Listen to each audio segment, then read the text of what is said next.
तो चलिए शुरू करते हैं। पूनावाला जी, अब तो असदुद्दीन ओवैसी जी को भी रेंट देना पड़ेगा क्योंकि सांसद है और संसद की जमीन जो है वो वक्फ की है। अखिलेश जी भी शायद रेंट देंगे। अब शहजाद पूनावाला, 1924 में बनी हुई संसद की जमीन भी वक्फ की हो गई। अब क्या किया जाए? प्यारे बच्चों, जो कुछ करना था कर लो, अब्बू आ रहे हैं। देखिए नाविका, वक्फ तो बहाना है, असलियत में मुसलमानों को भड़काना है, वोट बैंक को चमकाना है और वक्फ के नाम पर बीबीसी भड़काओ भाईजान कमेटी काम पर। ये सीए के नाम पर भी यही डिबेट 6 महीने पहले करते थे ना, नागरिकता छिन जाएगी, नागरिकता छिन जाएगी। कितनी नागरिकता छिनी? एक को नहीं। वैसे वक्फ की जमीन के माध्यम से राजनीतिक जमीन और वोट बैंक की जमीन पक्की करने का मॉडल है। वैसे मैं आगे बढ़ूं उससे पहले बता दूं, इन्होंने तो केवल पार्लियामेंट को क्लेम किया है। नाविका जी, राम जन्मभूमि, कृष्ण जन्मभूमि, ताजमहल, 1500 साल पुराना गांव, क्योंकि कुरान पाक तो 1400 साल पहले नाजिल हुआ था, उससे पहले का गांव क्लेम करना, तमिलनाडु का, छत्तीसगढ़ में तहसील ऑफिस, म्युनिसिपल हेडक्वार्टर सूरत की, गुजरात हाईकोर्ट, सब कुछ क्लेम कर दिया। नाविका जी, आपका घर बच गया है, एड्रेस मत दीजिए, वो भी क्लेम कर देंगे। पर मैं आना चाहता हूं मुद्दे पर। ये असीमित ताकत वाली बातें कौन कर रहा है? जो संविधान लेकर घूमते हैं। मतलब असीमित ताकत होनी चाहिए केवल एक धर्म के पास।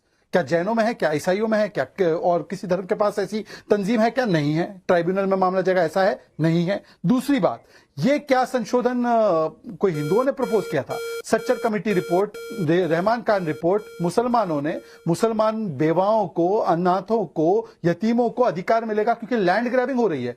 9 लाख एकड़ की जमीन है वक्फ के पास, मतलब 9 into 9 मुंबई, 9 मुंबई जितनी जमीन। इनकम कितनी? 200 करोड़।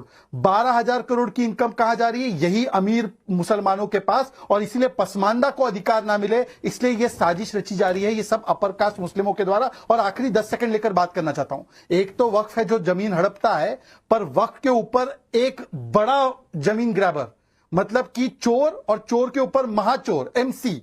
ये एमसी कौन है? ये महाचोर है कांग्रेस। मजा आएगा ना भिड़ो। बड़ी रिपोर्ट है, टाइम्स ऑफ इंडिया में बहुत वर्ष पहले छपी भी थी। इस टाइम्स ऑफ इंडिया की रिपोर्ट में और मणिपड़ी रिपोर्ट में लिखा है कि मल्लिकार्जुन खड़गे, रहमान खान, जाफर शरीफ, रोशन बेग, धर्म सिंह, कमरुल इस्लाम, एनए हैरिस, इन लोगों ने मिलकर 50,000 एकड़ में से 27,000 एकड़, मतलब 2 लाख करोड़ की जमीन लूट ली है। दूसरी बात, जो पार्लियामेंट की बात कर रहे ना, टाइम्स ऑफ इंडिया और इकोनॉमिक टाइम्स ने स्टडी किया था इस पूरे विषय में। एक पीआईएल हाईकोर्ट में गई थी। वो पीआईएल थी कि 6 जो प्रॉपर्टीज थी पास में सेंट्रल विस्टा के, वो जमीन को गवर्नमेंट ऑफ इंडिया ने छुआ नहीं था। वो जमीन वक्फ की थी, पार्लियामेंट की नहीं। और हाईकोर्ट ने बोला भाई इस पे कुछ हो ही नहीं रहा, आपकी जमीन आपके पास है, जब गवर्नमेंट कुछ करेगी उस पे तब आना हमारे पास। ये है वो पूरी रिपोर्ट। पर नहीं, हर कुछ हमको हड़पना है, ये राजनीतिक जमीन हड़पने के लिए, वोट बैंक की जमीन तराशने के लिए किया जा रहा है। सवाल यही है, और आज अनुराग भदौरिया जी मैं आपसे पूछूंगी। अबू आजमी जी कह रहे हैं कि सबको किराया भरना पड़ेगा, तो किराया क्या जीएसटी के साथ यार ऐसे गेम में चीटिंग होगी ना तो मैं नहीं खेलूंगा। भरना शुरू कर देना चाहिए? 37 एमपी आए हैं जीत कर, सारे सांसद हैं, अब किराया दीजिए क्योंकि संसद की जमीन वक्फ की हो गई। जहां रुमाल रख दिया वो वक्फ की प्रॉपर्टी हो गई। और मेरे फ्लैट की शहजाद पूनावाला जी बात मत करिए, जमीन पर नहीं है, फ्लैट है दूसरे मंजिल पर, हवा में लटक रही हूं। हवा भी क्या वक्फ की हो जाएगी अनुराग भदौरिया जी?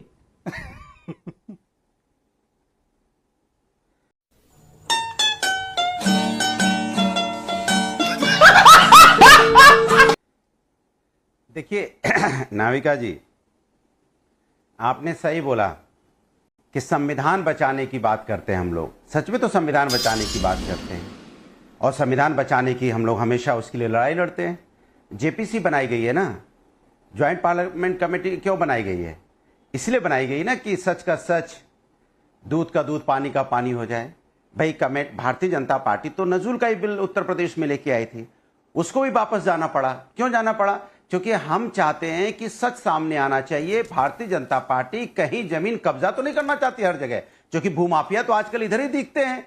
जब अयोध्या में भूमाफिया देखने को मिले, जिस तरह से वहां पे जमीन पे कब्जेदारी आपने देखी, तो जाहिर सी बात है ये तो कहीं भी भूमाफिया पैदा हो जाते हैं ना बीजेपी में। तो क्यों नजूल की जमीन पे ना भूमाफिया पैदा हो जाए, कहीं वक्फ बोर्ड पे तो ना भारतीय जनता पार्टी की नजर है, इसलिए पार्लियामेंट में बिल आया, फिर जेपीसी में गया, जेपीसी में सभी पार्टी के सदस्य हैं, वहां पे बहस चल रही है, वहां पे मीटिंगें चल रही हैं, आम सामने आ जाएगा, टेबल पे आ जाएगा क्या सच है, क्या होना है, क्या नहीं होना है। इसके लिए इतना हल्ला मचाने की तो जरूरत नहीं है। हाँ, हो सकता है कि भारतीय जनता पार्टी इसका एक प्रोपेगेंडा, जब तक जेपीसी का नहीं आता, रिपोर्ट नहीं सामने आती, तब तक एक प्रोपेगेंडा बनाने की कोशिश तो कर सकती है कि नहीं नहीं नहीं ऐसा वो बताएं, ये बताएं, वो कैसा होगा, ये कैसा होगा, वो क्या हुआ, अरे क्या भाई, कहां क्या बोल रहे हो, कुछ भी बोल रहे हो भाई। जेपीसी पे विश्वास है कि नहीं इस देश को, संविधान पे विश्वास है कि नहीं इस देश को, सबको विश्वास है, लेकिन भारतीय जनता पार्टी को नहीं है। लब लब लब लब लब लब कर रहे हैं हर बात में, लब लब लब लब लब लब लब लब लब लब, ये बताएं, वो पकड़ें, ये पकड़ें, अरे क्या पकड़ें, क्या बताएं भाई। संविधान पे विश्वास रखिए। जेपीसी का अभी चल रही है मीटिंग, जेपीसी अपनी रिपोर्ट पार्लियामेंट में पेश करेगी, आपको पता चल जाएगा क्या है। इसीलिए तो जेपीसी में गई ना, आप जमीन कब्जा करने के चक्कर में थे, आप चाहते थे बदरुद्दीन अजमल को आपने लो नहीं कहा, आप बीजेपी को लो कर रहे हैं, बीजेपी कर रही है। शहजाद पूनावाला जी जवाब दे। अरे इधर उधर भाग रहे हैं, फिर इधर उधर भाग गए आप देखिए हवा में लटकाने लगे। देखिए, मैं क्विक काउंटर देना चाहता हूं, और मैंने अनुराग जी की पूरी बात को सुना है, मुझे उम्मीद है कि वो अब चुप रहेंगे, अपनी अपनी बारी में हम अपनी बात रखेंगे। नाविका जी प्लीज, नाविका जी आप बोलें। नाविका जी प्लीज।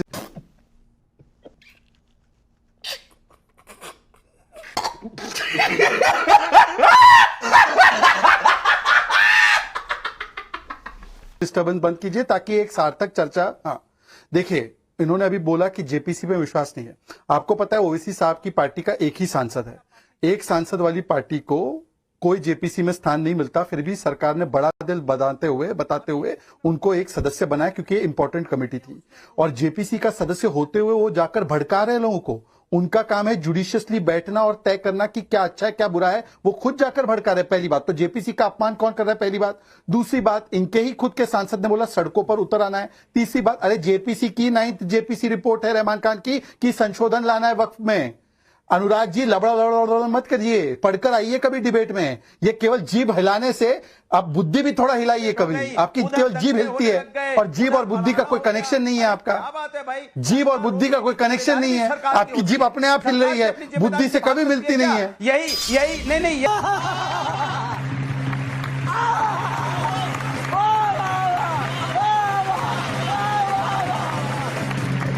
का केस, अगर ये दंगा, अगर सपोज इस तरह की घटना भारतीय जनता, अगर समाजवादी पार्टी सरकार, अब बताइए बहराइच पे आ गए। नाविका जी इनका कुछ इलाज कीजिए, नाविका जी कुछ इलाज कीजिए इनका, नाविका जी इनका इलाज कीजिए। टीवी डिबेट की विश्वसनीयता गिरती जा रही है। ऐसे पैनलिस्ट को देखकर टीवी डिबेट की विश्वसनीयता गर्द में जा रही है।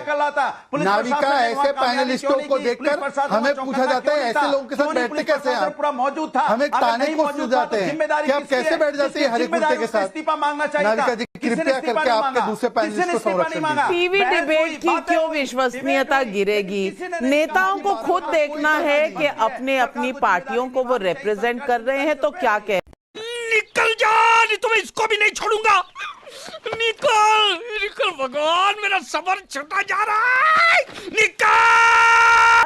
कंधा मीडिया का और गोली भी हम पे, ये तो सही नहीं है। लेकिन तहसीन पूनावाला जी, तहसीन पूनावाला जी, शहजाद पूनावाला जी ने कुछ आरोप लगाए हैं, जमीन हड़पने की बात कही है। और मेरा सवाल सिर्फ इतना है कि वक्फ की जमीनें कहीं भी किसी को भू माफिया के हाथ नहीं जाना चाहिए। लेकिन अगर भू माफिया कुछ करती है तो इस देश में कानून है, अदालतें हैं।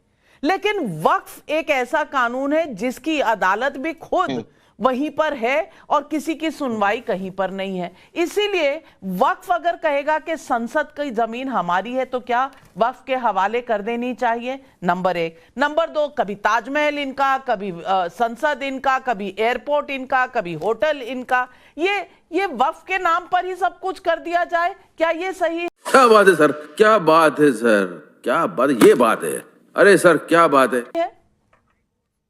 थैंक यू नाविका जी, आपके शो में मुझे शिरकत करने का मौका मिला। और मैं सोच रहा था कि बीजेपी और इनके छोटे भाईजान ओवैसी साहब कैसे इस इलेक्शन को पोलराइज कर रही है। उसमें अजमल साहब भी जुड़ गए तो पोलराइजेशन शुरू हो गया। अब आप देखिए, आप ये षड्यंत्र देखिए, वहां पे अजमल साहब जी दिल्ली की बात करते हैं, वो आसाम के वक्फ बोर्ड की बात नहीं करेंगे। क्यों? क्योंकि जितनी भी वहां पे वक्फ जी जो भी कमिटीज बनती है स्टेट के अंदर, वो स्टेट गवर्नमेंट्स बनाती है। किसी बीजेपी सूबे की बात नहीं करेंगे, करेंगे दिल्ली के अंदर। क्यों? ताकि पोलराइजेशन हो, नेशनल मीडिया से पिकअप करे।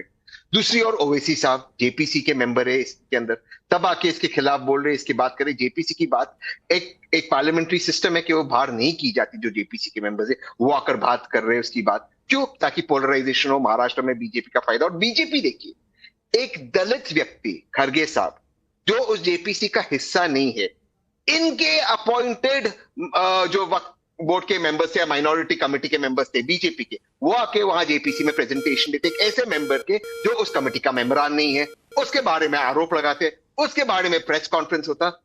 वक्फ के पास ऐसा कोई पावर नहीं है, कोई भी जमीन दे सकती है। आप ही ने बताया नाविका जी, ताजमहल पे उन्होंने क्लेम किया, क्या मिला? उनको कहा कि आप नहीं क्लेम कर सकते हो। ऐसी कोई पावर नहीं है। लेकिन बीजेपी, ओवैसी साहब और अजमल साहब इसे पोलराइज कर रहे, बीजेपी की मदद करने को महाराष्ट्र के लिए। दूसरी चीज से मैं अपनी बात समाप्त करना चाहता हूं। वक्फ में बोर्ड की जो कानून है उसमें अमेंडमेंट की जरूरत है। ये नहीं हो सकता कि 9 लाख करोड़ का जो टोटल की वैल्यू की जो जमीन है, उसका जो पैसा या रेंट है कुछ लोगों के पास जाए, सारे मुसलमानों के जाना चाहिए। इसके लिए एक सीरियस डिबेट होनी चाहिए, ना कि टेलीविजन पर आकर हम कुछ भी बोल दे और कहीं और कमाल है। मुद्दे को लेकर